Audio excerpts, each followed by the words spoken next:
Hey everyone, welcome back to another video. As always, my name is Jay, and in this video I want to talk about the effects that the new detachment rules have on the Space Marines Codex, which is going to be out next weekend, of course. All the rules are officially out through GW releases and all the reviews that you can see on YouTube, which is awesome.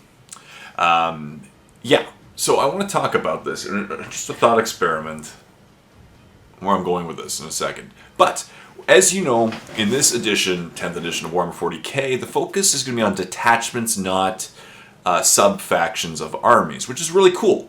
So, for Space Marines, for example, in the past, each sub-faction has had its own set of rules, which really kind of pigeonholed the playstyle and the special abilities. So, and it made different sub-factions much better than others. In previous editions, Ultramarines were well played and well represented in tournaments versus Imperial Fists weren't very well played and well represented because Imperial Fists were substantially worse, not only because of the special characters available to the army, but the play style and all the special rules.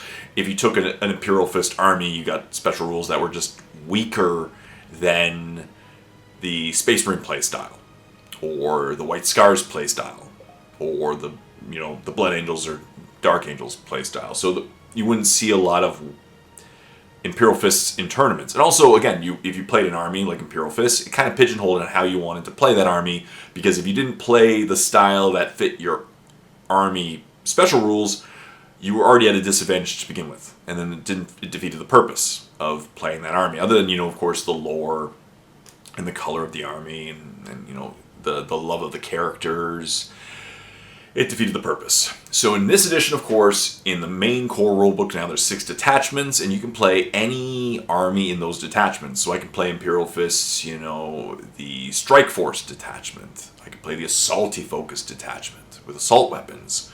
I could play them the standard gunline detachment and have a good time there. I could play the White Scars-ish detachment, which allows them to advance and assault. I can play them however I want, and really this minimizes the difference between the factions within the Codex, right? So now the only main difference between Imperial Fists and Ultramarines, for example, is the special characters, right? While the Imperial Fists have, like Tor Garadon and Captain Lysander, the Ultramarines have Gilliman, right? And Tiberius and,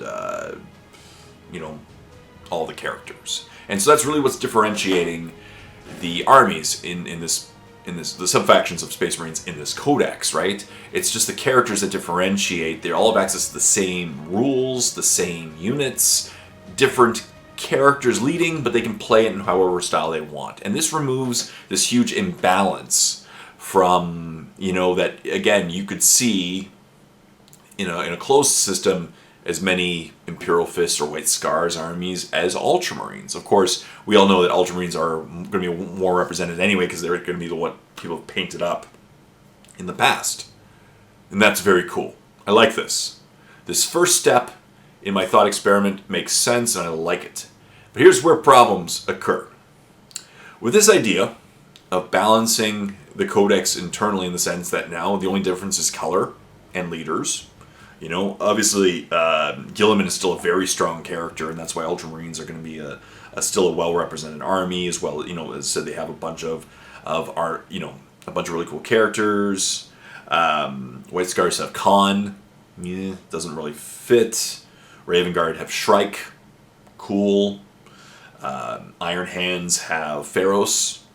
He's a cool tech priest, Here's where it gets a little murky, and this is where my thought experiment, I'm going to lead you on, goes awry. The problem is when you allow all the other Divergent chapters to also build upon this codex. Because now the codex itself has great internal balance. The only difference is the main characters. But if you allow all the Divergent chapters to also use these rules, it makes all the main chapters in the book obsolete. Right? Because all the Divergent chapters now will not only have access to these 6 awesome detachments, they'll also have access to their own detachments. So they have all the same detachments plus 1. If their own detachment is better, they're even better off. And if it's weaker, they're no worse off, right? Like, I'm not the biggest fan of the Dark Angels detachment rule. I'd rather take some of the new Space Marines detachment rules versus the Dark Angels one, including the fact that, I like the stratagems as well. So really, Dark Angels are no better off for having their special detachment rules, but they could be if it was a good detachment rule. But they have access to all the same units for all the same points costs, plus a bunch of other units, which allows them to outdo all the main all the main factions of Space Marines. So, easy example. Let's take White Scars, which are the easiest one for this example, because White Scars now have pretty much no choices if you want to run a White Scars themed army. Let's say I'm really interested in the White Scars, detachment, which is all about, all the enhancements are about mounted units, and mounted characters, and it really themes about mounted. So on bikes or on beasts, right? Mounted. White Scars have what? You can run 3 squads of Outriders with buggies and 3 chaplains. In a 2,000 point tournament list, that's less than half your army. And that's your White Scars. And of course you'd have a bunch of other things to supplement it, but everything else to supplement it wouldn't be really running with the theme of the White Scars detachment. Right? Now let's compare that to Dark Angels or Space Wolves. Dark Angels have Ravenwing Black Knights. Dark Angels have Samael. So Dark Angels have a named character that's mounted and is pretty awesome and works very well with Outriders. I'd argue better than a Chaplain. Chaplains are awesome though. And we have extra bike units. So we can outbike, the Dark Angels can outbike the White Scars for their own detachment. The only benefit of taking the White Scars is you get Corsaro Khan, who's not even on a bike. By forfeiting Corsaro Khan, you could take Samael, you can take Black Knights, yet you can pretty much max out a 2,000 point list with all bikes. That's awesome, right? So let's also go to Space Wolves. Space Wolves have Thunderwolf Cavalry and a variety of characters on Thunderwolves, both named and not named, like Captain on Thunderwolf, right? So you can use these enhancements greatly on the Thunder. In fact, I think these Space Wolves are the best faction to use the enhancements on. So the Space Wolves can outmount the White Scars. The Dark Angels can outmount the White Scars. So what's the benefit of taking a White Scars army right now besides the look, besides the love of Khan, besides the love of the lore? There isn't one. Right? I love Imperial Fists. They're one of my favorite Space Marine chapter. But in this edition, I haven't played them yet. I've been playing Dark Angels. And I'm not going to be playing them anytime soon. Especially I'm going to be doing some tournaments in the near future. I'm playing Dark Angels. Right? Why should I take Lysander, who's good, he hits hard in close combat, of course. Lysander versus all the benefits of Dark Angels, right? No matter what detachment I'm using, and Torgaradon, which I don't have even. And Lysander you can't even buy on the website right now for Games Workshop. But let's say I throw those two out the window. So I'm not going to use Lysander or Torgaradon. I can now take Belial, Azrael, Ezekiel, Samael, the Lion. Those 5 characters alone are better than Lysander and Torgaradon. Then we get to Deathwing, Deathwing Knights, Deathwing Command Squad, right? I can out-elite Imperial Fists. I can outgun Imperial Fists. And any unit I was going to take that's not specific to the codex is equally as good. There's no downside, right? There's no downside if I took an Eliminator Squad or an Eradicator Squad or a Desolation Squad. There's no downside. I can take whatever rules I want, whatever detachment I want, but there's only pros. right? Azrael is a great synergy piece with a lot of the heavy hitting squads, like Hellblasters. He's way better than anything that the Imperial Fists have to offer. So, why should I take Imperial Fists in this edition? They're cool. I love the lore. I love the color. But if I was in a competitive setting, they're weaker in every way compared to Dark Angels. Right? And let's say I wanted to run the Iron Hands detachment. So themed about, you want to run a bunch of mech. Right? Some dreadnoughts. Why not Blood Angels? Blood Angels have 3 dreadnoughts that are just for them. The Furiosa dreadnought, for example. The Librarian dreadnought. Right? You can take a Tech Priest. And I don't know, you can't take Pharaohs if you're going to be taking Iron Hands. But you can still take a Tech Marine. And you can still take all of the specific to Blood Angel army models. So Blood Angels will out-mech Iron Hands. Dark Angels and Space Wolves will out-mount White Scars. Every detachment will theoretically outgun.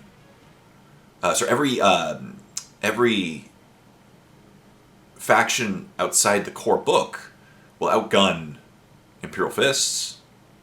All the Divergent chapters will outgun Imperial Fists theoretically, because a lot of their leaders will have better synergy. Lysander and Torgaradon are not particularly synergic with their big guns, right? Lysander's more to be leading a Terminator squad in close combat. There's no downsides. There's only upsides. The only theoretical way that a codex main chapter could be equal to a Divergent chapter is if every one of those units that are specific to the supplement, or the detachment rules, or not detachment, the Divergent Space Marine chapter, are terrible, right? So if Deathwing were terrible, and Deathwing Knights were terrible, and Deathwing Command Squad was terrible, and all the commanders that I said were terrible, then you could see equality. But in this case, if you forfeited between one... Now, again, some of the chapters in the core book have one character, named character, right? White Scars have Corsaro Khan. Iron Hands have Ferris. Right? The Raven Guard have Shrike. The Imperial Fists have 2, Torgaradon and Lysander. So to forfeit those 2 or 1 named characters, you then get access to all the named characters of the Divergent chapter, as well as all the units, which can not only take advantage of the detachment rules from the core book, but can do it better. Right? The only counter in my argument, depending, I don't play Ultramarines. Some people argue that Ultramarines could be the breaking of this, just because, again, they have Gilliman, who is a very, very strong named character, despite the fact they've nerfed Oath of the Moment, which is where he really shined in one of the synergies, but still. Ultramarines could be better in some cases, because Gilliman is arguably one of the strongest Space Marine characters, but I have the Lion in Dark Angels, right? And so that's pretty cool. Space Wolves are chock full of really cool hard-hitting units. I haven't even brought up Deathwatch yet. Deathwatch are arguably the strongest Space Marine codex right now, or the Space Marine... I was going to say codex, of course, I know. They're arguably the strongest Space Marine chapter right now, with their book rules and their rules for their specific chapter, as well as the core rules. Deathwatch are incredibly strong. Blood Angels are cool. Space Wolves are very strong. I think Dark Angels are strong. To me, because they've allowed the Divergent chapters to use the core rules, I think they've made all the core Space Marine chapters useless in the competitive meta. Because I don't, other than maybe Ultramarines, I don't see any benefit in taking an Iron Hands faction, or Raven Guard, or Imperial Fists, or Salamanders, or White Scars, especially White Scars. I'd rather take Blood Angels, Dark Angels, Space Wolves, Death Watch.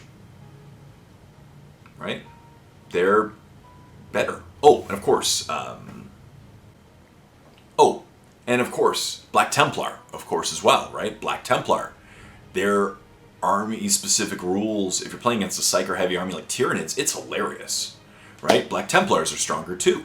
So there's nothing that a core chapter, the main chapters from the codex, the 6 of them, there's nothing that they could really do that the Divergent chapters couldn't do better. So GW has simultaneously removed the imbalance within the codex between the individual 6 chapters, but created a huge imbalance between those 6 main chapters and the Divergent chapters. Because the Divergent chapters are better pretty much in every way. That if you want, no matter what theme you wanted to do with the core groups, you could do better with one of the Divergent groups. Not every one, obviously, but there's always a Divergent chapter that could do something better than one of the core chapters, main chapters. That's my thought. So this edition, I don't see myself playing a lot of Imperial Fists in tournaments. Sure, I'll play them for fun. Yeah. But my Dark Angels are just so much more interesting, so much more fun. They have so much more choices. And I'll be converting in the near future my old Dark Angel Ravenwing to Outriders. I'll change the base size and count them as Outriders, like the GW said on their post in community that they recommend. But we'll see. So what do you think? Leave comments in the comment section down below. Am I being too pessimistic? I think my thought experiment here is pretty logical. I think it makes sense, right? What are you thinking? Are you going to be running one of the main core chapters? Are you going to be running a Divergent chapter? Are you liking what they're doing with the detachments? Or are you not liking what they're doing with detachments? Codex hasn't even come out yet, and we're talking about this codex so much. So leave comments in the comment section down below. Subscribe to my channel if you haven't done so, and like the video if you haven't already. Really helps a lot. Until next time, this is Jay saying, happy painting.